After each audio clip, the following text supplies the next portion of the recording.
Allez. Alexandre, vous êtes membre du laboratoire IM2MP, Institut Matériaux, Électro-Électronique, Nanosciences de Provence. C'est cela. Et enseignant à l'UFR Sciences et Technologies.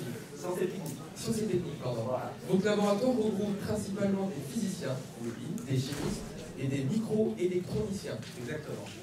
Et le cycle que vous avez choisi, c'est, je vais essayer de me concentrer, attention, spectroscopie ultrasensible. Exactement, c'est ça. C'est là où vous jouez. Sur votre droite, vous lancez le chrono, 360 secondes. Bonne présentation. Allez, c'est parti. Bien, bonsoir à tous. Donc, effectivement, comme vous l'avez dit, je suis physicien à l'IM2MP. Je travaille sur l'interaction entre la lumière et la matière. Je fais de la spectroscopie ultrasensible, ce que je vais essayer de vous expliquer pendant ces 6 minutes. Alors, la spectroscopie, comme on l'a fait, comme je vous ai dit, je travaille sur l'interaction entre la lumière et la matière. On va envoyer un faisceau lumineux sur un échantillon qu'on veut analyser et on va récupérer un spectre. Alors, la spectroscopie, qu'est-ce que c'est? Alors, vous avez ici un exemple de série américaine. Je pense que vous avez les plus jeunes, je pense qu'ils ont dû identifier. Non, la série, c'est quelle série, ça? Et le personnage, c'est Abby. Vous savez sans doute beaucoup mieux que moi, parce que je crois que j'ai jamais vu cette série. Mais moi, ce qui m'intéresse, c'est pas la série en elle-même. Vous regardez pour la télé. C'est pas la série en elle-même. C'est l'appareil qui est juste derrière elle, puisque c'est un spectromètre. Exactement. Et c'est avec cet appareil-là qu'elle va analyser des échantillons qui ont été prélevés sur des scènes de crime. Et elle va pouvoir ainsi, avec ce spectromètre, identifier des matériaux comme des poisons, des explosifs. Et puis elle est très fière de cet équipement. Et puis elle dit toujours qu'elle est capable, on va dire par exemple un exemple, hein, sur un mégot de cigarette, elle est capable d'identifier la présence de rouge à lèvres, d'identifier la marque de ce rouge à lèvres, et puis ainsi de pouvoir confondre une possible meurtrière. Bien. Donc ça, c'est le premier exemple qui parle aux plus jeunes. Et puis le deuxième exemple, c'est l'exemple de la bande dessinée, là, qui parlera aux plus jeunes, dans leur tête. Voilà, c'est la bande dessinée, c'est... Ah, je peux plus rien faire. Je peux plus rien faire. Donc c'est Tintin, c'est l'étoile mystérieuse. Alors vous avez le professeur Calice, hein, qui est une caricature de chercheur, hein, bien évidemment. J'ai rien à voir avec le professeur Calice, hein, rien à voir. Et ce qu'il est en train de tenir entre les mains, l'espèce de code barre, c'est le spectre d'une météorite qui s'approche de la Terre.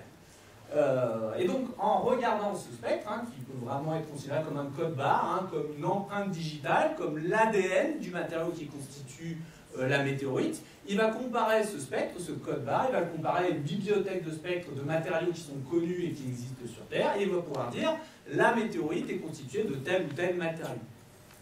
Alors ici, dans ce cas-là, dans ce cas précis, hein, le spectre qui mesure la météorite ne correspond à aucun matériau connu sur Terre.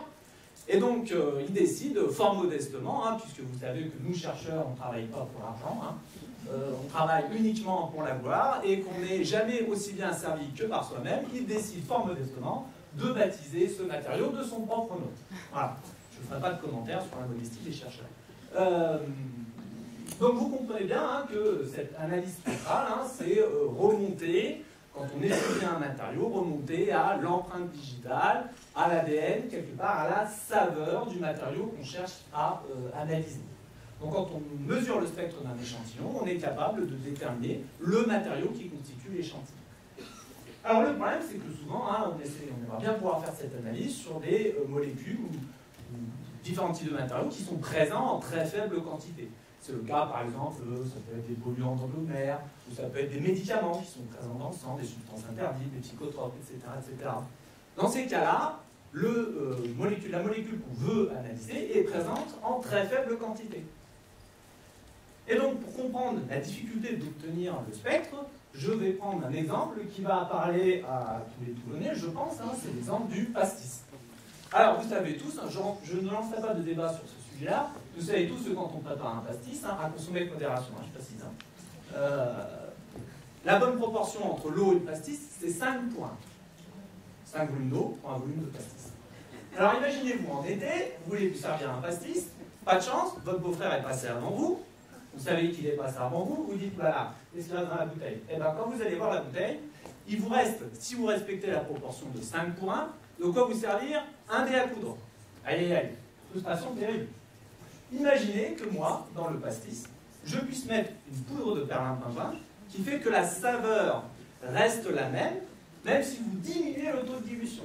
Si vous passez à 10 points, 20 points, 50 points, 1000 points, la saveur est toujours la même. Ça, c'est le problème de la sensibilité. Moi, quand je fais de l'analyse spectrale, je veux mesurer le spectre de molécules qui sont présentes en très faible quantité. Je travaille sur l'interaction entre la lumière et la matière. La poudre de perlimpinpin que je vais mettre pour amplifier le signal spectral, ce sont des nano-antennes. Ces nano-antennes vont amplifier le signal de diffusion optique, la signature spectrale de la molécule qu'on veut étudier. Et c'est ce que vous voyez ici. Le spectre, vous voyez que le spectre en mauve est beaucoup plus intense que le spectre en rouge. C'est pourtant la même molécule qui est présente dans les mêmes quantités. Et dans un cas, je n'ai pas utilisé de nano-antenne, le signal est très faible. Et dans l'autre cas, j'ai utilisé ces nano-antennes et le signal est beaucoup plus intense. Donc je suis capable de détecter de cette manière-là des molécules qui seraient présentes en très faible quantité. C'est-à-dire que si je reprends l'image de la ville, elle est très fière de dire qu'elle peut détecter la présence du rouge à lèvres et la marque du rouge à lèvres sur un mégot de cigarette. Et bien moi, avec mon spectromètre, avec mes nano-antennes, je suis capable de dire non seulement qu'il y a du rouge à lèvres, mais de dire en plus que la personne a mangé la veille. Parce que j'ai tellement gagné en sensibilité, je suis capable de détecter des molécules qui sont présentes en très faible quantité. Donc ça marche très bien pour l'analyse spectrale. Malheureusement, j'ai une mauvaise nouvelle. Pour le pastis, j'ai rien trouvé. Et donc, c'est toujours à consommer avec modération si vous tenez à votre choix et à votre permis de conduire. Merci.